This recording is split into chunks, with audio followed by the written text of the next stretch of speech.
nagpakita sila ng mga dokumento na may mga project sila together with local government dun sa Laguna. Kaya kami naman nagtiwala din.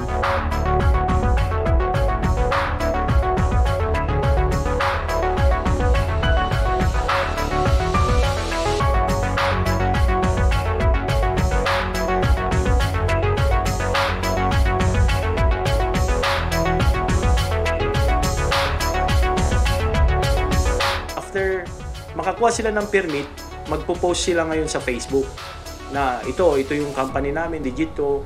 Tapos titingin na sila ng mga pwede nilang pagbilhan ng mga equipment, goods, mga pagkain. Pag meron silang na-convince, after delivering yung victim nila, hindi cash yung binabayad nila. Ang binabayad nila is post-dated check.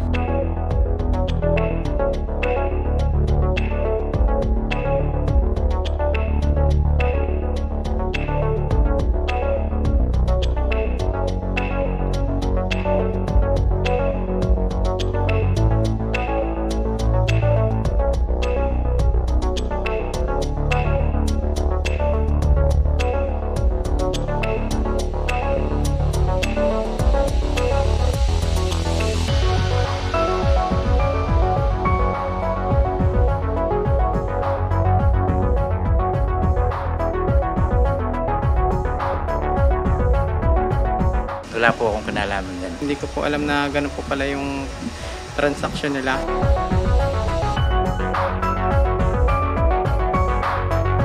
Ang syndicated estafa and yung falsification of public documents and the Article 178 of Revised Penal Code, which is the using fictitious name and concealing of their true name.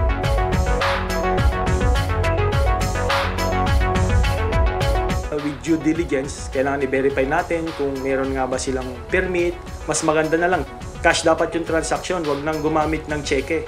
Lalo na yung gamit ng modus operandi nila ngayon.